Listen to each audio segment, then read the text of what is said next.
So this is the fifth fucking time I've tried to say this, but today is February 1st, 2024, and today I'm reading from Synthetic Telepathy and Early Mind Wars, a paper from Richard Allen Miller. Now before you say, oh, you've already talked about this, okay, I get it. No, on page 4, there's something extremely important here.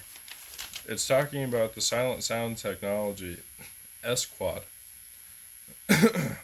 So this is what I document regularly on the software-defined radio. This is one of the main ways I'm communicated to, what I refer to as voice to skull. So this all can look like the same fucking thing to an intended target. So let me read this to you. Silent, converted to voice FM hypnosis can be transmitted using a voice frequency modulator to generate the voice.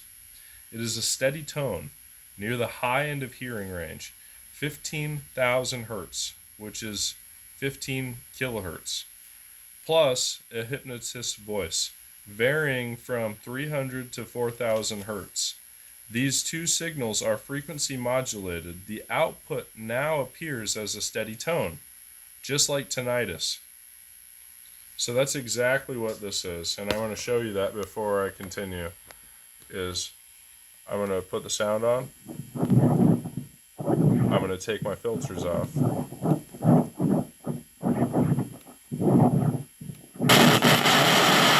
a steady tone. Wouldn't you agree that's a steady tone? And then now with these filters on, that's speech. It needs to be demodulated a little bit more, but that's the speech right there.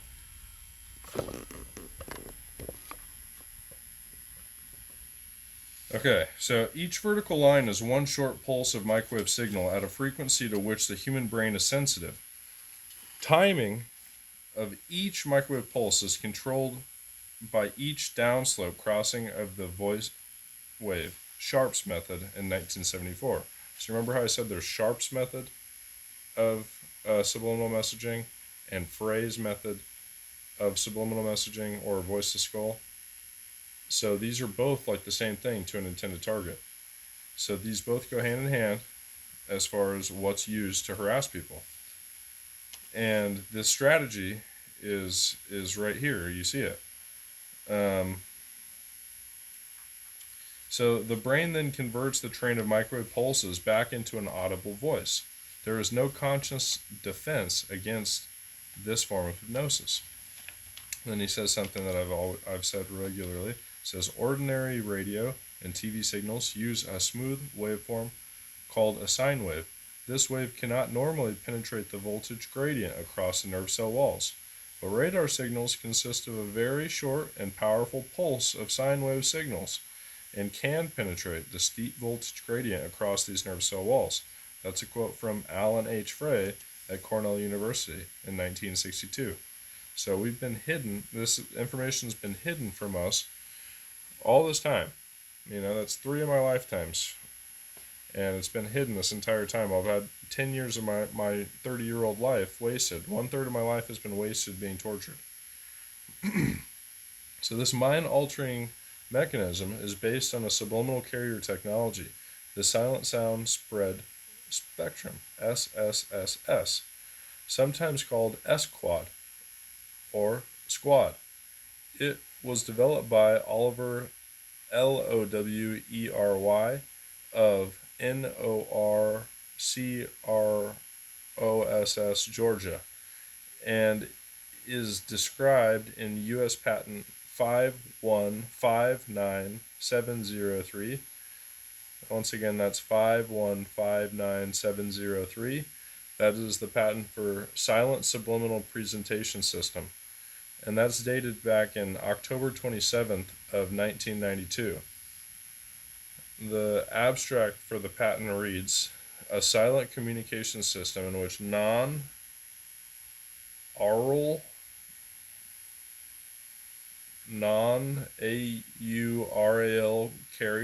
carriers, in the very low or very high audio frequency range or in the adjacent ultrasonic frequency spectrum are amplitude or frequency modulated with the desired intelligence and propagated acoustically or vibrationally for inducement into the brain, typically through the use of loudspeakers, earphones, or piezoelectric transducers. The modulated carriers may be transmitted directly in real time or may be conveniently recorded and stored on mechanical, magnetic, or optical media for delayed or repeated transmission to the listener.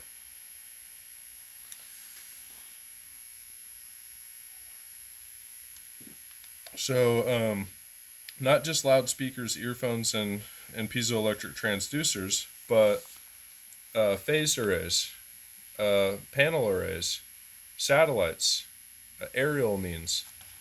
Although with the satellite grid, they wouldn't need anything else, from my perspective. But according to literature by Silent Sounds Inc., it is now possible, using supercomputers, to analyze human emotional EEG patterns and replace them. Store these emotion signature clusters on another computer, and it will silently induce and change the emotional state in a human being. That's from Edward Tilton, the president of Silent Sounds Inc. He says this about the S-Quad in a letter dated December 13th, 1996. All schematics, however, have been classified by the U.S. government, and we are not allowed to reveal the exact details. We make tapes and CDs for the German government, even for the Soviet Union countries, all with the permission of the U.S. State Department, of course. The system was used throughout Operation Desert Storm in Iraq quite successfully.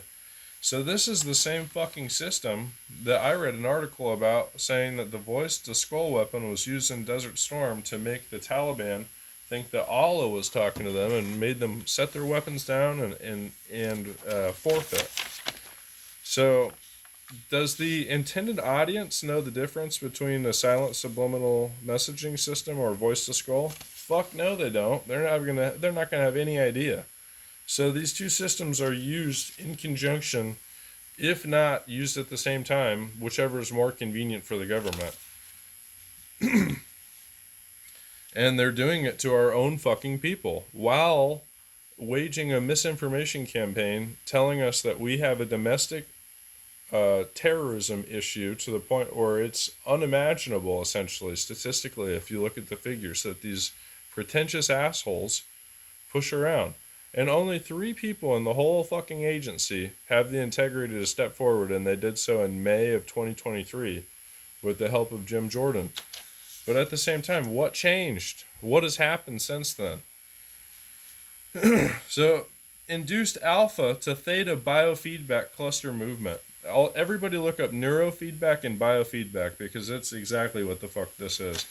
It is an output from the world's most versatile and sensitive EEG machine. This device has a gain capability of 200,000, as compared to most other EEG machines with a gain capability of 50,000. It is a software driven by the fastest of computers, probably a supercomputer, using a noise nulling technology similar to that used by nuclear submarines for detecting small objects underwater at extreme range. So that sounds like military technology used on the public.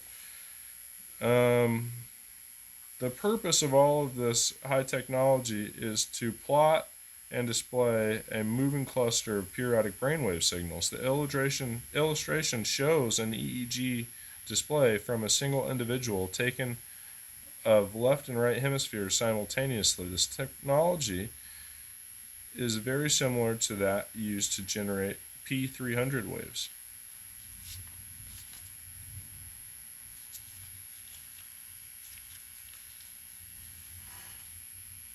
And the cloning of emotions. By using these computer-enhanced EEGs, scientists can identify and isolate the brain's low-amplitude emotion signature clusters, synthesize them, and store them on another computer. In other words, By studying the subtle, characteristic brainwave patterns that occur when a subject experiences a particular emotion, scientists have been able to identify the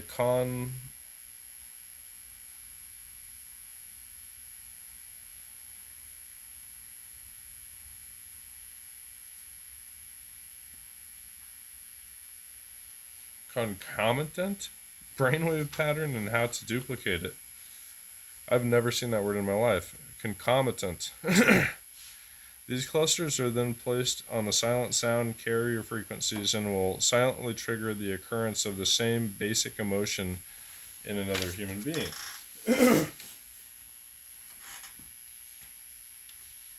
Regarding system delivery and applications, there is a lot more involved here than a simple subliminal sound system.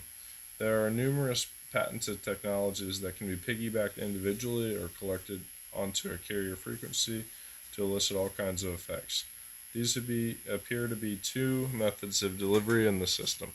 One is direct microwave induction into the brain of the suspect, limited to short-range operations. The other, as described above, utilizes ordinary radio and television carrier frequencies. Far from necessarily being used as a weapon against a person, the system does have limitless positive applications. However, the fact that the sounds are subliminal makes them virtually undetectable and possibly dangerous to the general public. In more conventional use, the silent subliminal sound system might utilize voice commands, e.e., as an adjunct to security systems.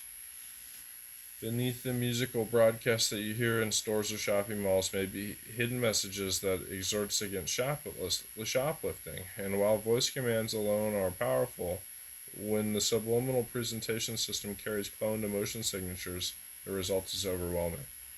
Free market uses for this technology are common self-help tapes, positive affirmation, relaxation, and meditation tapes, as well as methods to increase learning capabilities. But there is strong evidence this technology is being used towards global mind control. So that's where we'll end, is there is some very fucking strong evidence that this is indeed being used for mind control.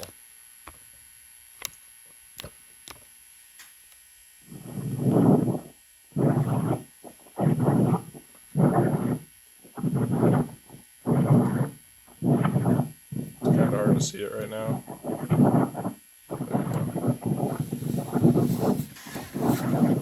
Hopefully you can hear that, because I can hear that clear as hell. I'm just going to leave that run for a couple minutes and hear what that falls.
Manipulate this in numerous different ways in real time. So if you're not hearing voices and you're like, no, this guy doesn't know what he's talking about, you're just wrong.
So that's at the same tone, pretty much,